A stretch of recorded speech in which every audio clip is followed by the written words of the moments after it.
पूजा केडकर वाशिममधून बाहेर, 72 तासांच्या नंतर शासकीय विश्रामगृह सोडलं। पूजा केडकरच्या विरोधामध्ये FIR दाखल करण्याचा UPSCचा निर्णय। IAS केडर रद्द करून सर्व परीक्षांसाठी बाद करण्यासाठी कारणे देण्याची UPSCची नोटीस। UPSCची प्रसिद्धीपत्रक जारी करून माहिती। पूजा केडकरांना पुणे पोलिसांनी दिली दुसरी नोटीस। उद्या पुण्यामध्ये जबाब नोंदवण्यासाठी दुसरी नोटीस दिल्याची पोलिसांची माहिती। केडकर कुटुंबाची थर्मोवेरिटा कंपनी ही अनधिकृत असल्याचं उघड। 2,77,000चा कर थकवल्याप्रकरणी पिंपरी चिंचवड मनपाकडून याआधीच ही कंपनी सील। लवकरच कंपनीवर हातोडाही पडणार। पिंपरी पालिकेचा कर थकवल्याप्रकरणी थर्मोवेरिटा कंपनीवरती अखेर कारवाईचा बडगा। आता कंपनीबाबत कोणताही निर्णय घ्यायचा असेल तर खेडकर कुटुंबियांना आधी पालिकेची परवानगी घ्यावी लागणार। याच कंपनीचा पत्ता वापरून IAS पूजा केडकर यांनी मिळवलं होतं अपंगत्वाचं प्रमाणपत्र। जिल्हा परिषद आणि पंचायत समित्यांच्या पोटनिवडणुकांसाठी 11 ऑगस्टला मतदान। नागपूर जिल्हा परिषदेच्या एका आणि विविध पंचायत समित्यांच्या 4 रिक्त पदांच्या होणार पोटनिवडणुका। 12 ऑगस्टला होणार मतमोजणी। आज रात्री 8 वाजता काँग्रेसच्या कोर कमिटीची विजय वडेट्टीवार यांच्या निवासस्थानी बैठक। भाजपला प्रत्युत्तर देण्यासाठी नवीन प्रवक्त्यांची यादी जाहीर होणार, तर विधानसभेच्या प्रचाराची स्ट्रॅटेजी सुद्धा ठरवली जाणार। काँग्रेसच्या आजच्या प्रदेश काँग्रेसच्या बैठकीत राज्य सरकारच्या शासकीय योजनांना प्रत्युत्तर देण्याबाबत चर्चा झाल्याची माहिती। बैठकीमध्ये आगामी काळात काँग्रेस पक्षाची निवडणुकीच्या रणनीतीबद्दल चर्चा झाल्याची माहिती। विधान परिषद निवडणुकीमध्ये क्रॉस वोटिंग करणाऱ्या आमदारांवरती कारवाई करण्याबाबत बैठकीमध्ये चर्चा। हा निर्णय दिल्लीमधून घेऊ, KC वेणुगोपाल यांची माहिती। लोकसभेमधल्या यशानंतर समाजवादी पक्षाच्या विजयी खासदारांचा मुंबईमध्ये सत्कार। त्यापूर्वी खासदारांनी घेतलं सिद्धिविनायकाचं दर्शन। सपा खासदारांची चैत्यभूमीला सुद्धा भेट। महाराष्ट्र राज्य कबड्डी संघटनेच्या निवडणुकीला मुंबई हायकोर्टाची अंतरिम स्थगिती। 6 ऑगस्टच्या पुढील सुनावणीपर्यंत कोणतीही कार्यवाही न करण्याचे आदेश। विशाळगडावरच्या कारवाईला हायकोर्टाकडून स्थगिती। भर पावसामध्ये विशाळगडावरील बांधकामांवरती हातोडा कशासाठी, हायकोर्टाचा सरकारला सवाल। ओबीसी आक्रोश मोर्चाला सुरुवात करणार। 22 ते 25 जुलै पहिला टप्पा असेल। अंबडपासून मोर्चा सुरू होईल आणि त्यानंतर संपूर्ण राज्यामध्ये मोर्चा होईल, लक्ष्मण हाकेंची माहिती। शरद पवारांनी ST आरक्षणावरती बोलणं म्हणजे लबाडा घरचं आमंत्रण। आमच्या 4 पिढ्या गेल्या पण पवारांना कधी धनगर समाज दिसला नाही, लक्ष्मण हाकेंची टीका। मेपेड्रोन ड्रग्ज तस्कर MS शेखला केंद्रीय अंमली पदार्थ विरोधी पथकानं अंधेरीमधून केली अटक।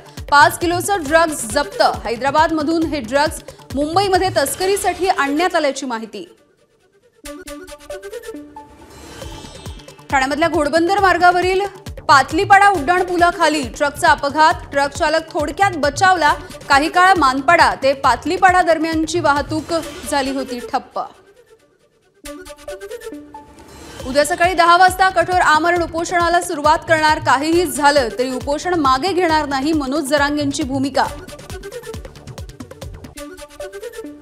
बीड शहरातील शिवाजी महाराजांच्या पुतळ्याजवळ 110 फूट उंच भगव्या ध्वजाची उभारणी। जिल्ह्यातील सर्वात उंच भगवा ध्वज म्हणूनही नोंद। शिवप्रेमींमध्ये आनंदाचं वातावरण।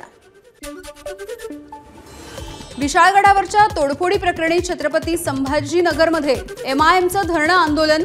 माजी खासदार इम्तियाज जलील यांच्या नेतृत्वाखाली विभागीय आयुक्त कार्यालयासमोर आंदोलकांची जोरदार घोषणाबाजी। विशाळगडच्या घटनेच्या निषेधार्थ परभणीच्या जिंतूरमध्ये मुस्लिम समाजाचं धरणे आंदोलन। 2 समुदायांमध्ये तेढ निर्माण करणाऱ्यांवरती कारवाई करण्याची ही मागणी। कोल्हापूरच्या गजापूर इथे झालेल्या घटनेच्या निषेधार्थ कळंब शहरामध्ये मोर्चा। कळंब शहर बंदची हाक देण्यात आली होती। सकाळपासून बंदला उत्स्फूर्त प्रतिसाद। गजापूर इथल्या दोषींवरती कडक कारवाई करण्याची आंदोलकांची मागणी। हिंगोलीच्या आसोला गोळीबार प्रकरणी मराठा समाज आक्रमक, 5 दिवसांमध्ये कारवाई न केल्यास जिल्हा बंद करण्याचाही इशारा। आसोला इथे काल झाला होता गोळीबार।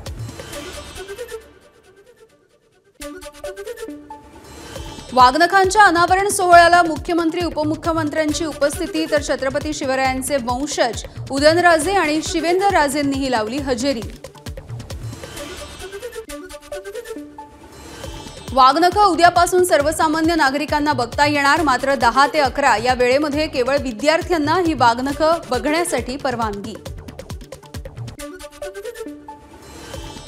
पुण्यातील हडपसरमध्ये पुणे महानगरपालिकेच्या अतिक्रमण आणि बांधकाम विभागाकडून कारवाई, अनेक दुकानांसमोरील अतिक्रमण जेसीबीच्या सहाय्याने जमीनदोस्त।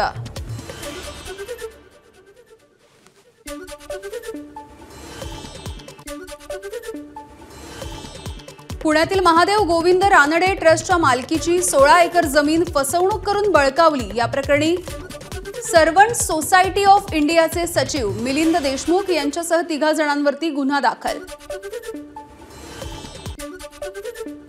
बैलांप्रती आदरभाव व्यक्त करणारा सण म्हणून ओळख असणारा बेंदूर सण सांगलीमध्ये उत्साहात साजरा।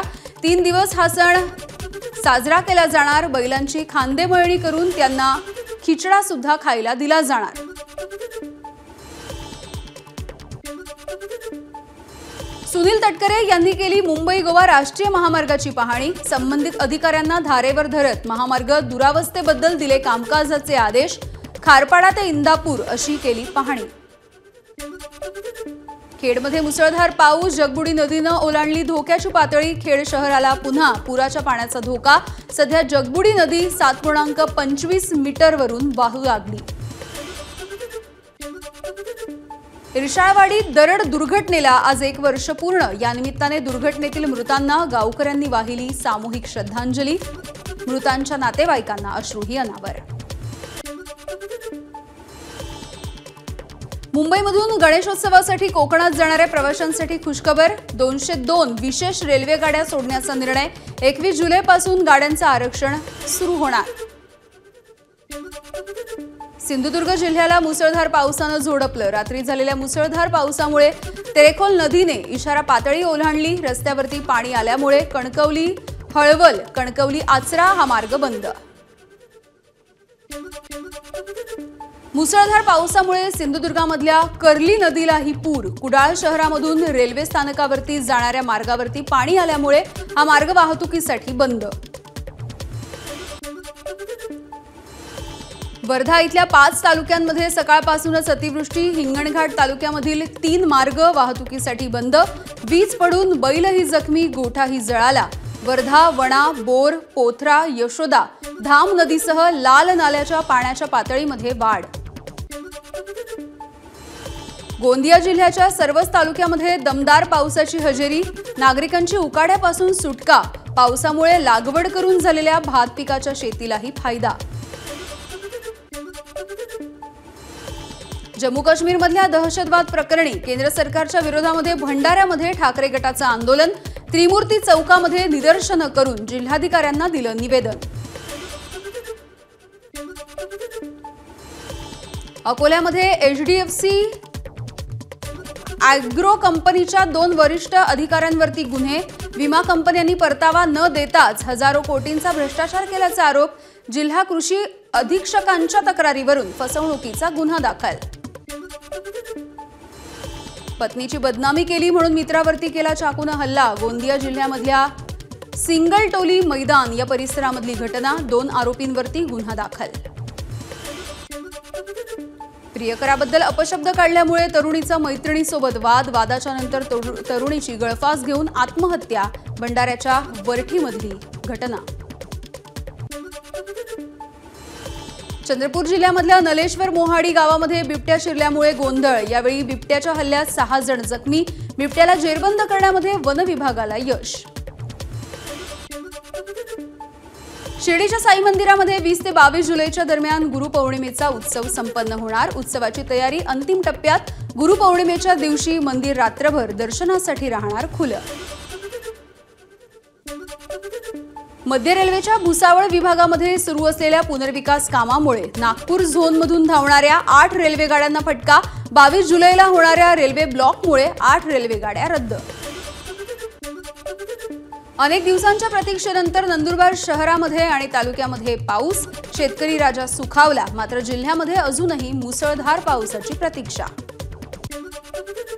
नाशिकमध्ये पर्यटन स्थळांवरच्या हुल्लडबाज पर्यटकांना पोलिसांचा दणका। एकाच दिवसामध्ये मद्यपी पर्यटकांकडून 23,000 रुपयांचा दंड वसूल। कोल्हापुरातील विशाळगडावर अतिक्रमण हटवण्याच्या नावाखाली समाजकंटकांनी विशिष्ट समाजाला लक्ष्य केलं। हा हैदोस निंदनीय असा आरोप करत MIMचं धुळे जिल्हाधिकारी कार्यालयासमोर आंदोलन। उसनवारीच्या पैशाच्या वादामधून तरुणाची हत्या करून मुक्ताईनगरच्या पूर्णा नदीमध्ये फेकला मृतदेह। नागरिकांमध्ये खळबळ। नितीन साहेबराव पाटील असं मृत तरुणाचं नाव। काश्मीरमध्ये अतिरेक्यांच्या हल्ल्यात जवान शहीद होत असताना केंद्र सरकार याकडे गांभीर्यानं बघत नाही। ठाकरे गटाचा केंद्र सरकार आणि गृहमंत्री अमित शहांवरती आरोप। जळगावमध्ये केली निदर्शनं। नंदुरबार जिल्ह्यामध्ये घरफोडीच्या घटनांमध्ये वाढ। शहादा शहरातील 4 दुकानं चोरट्यांनी एकाच रात्रीत फोडली। चोरीच्या घटना रोखण्याचं पोलिसांसमोर मोठं आव्हान।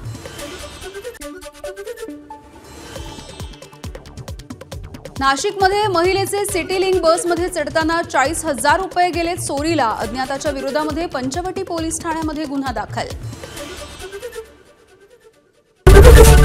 एबीपी माझा, उघडा डोळे बघा नीट।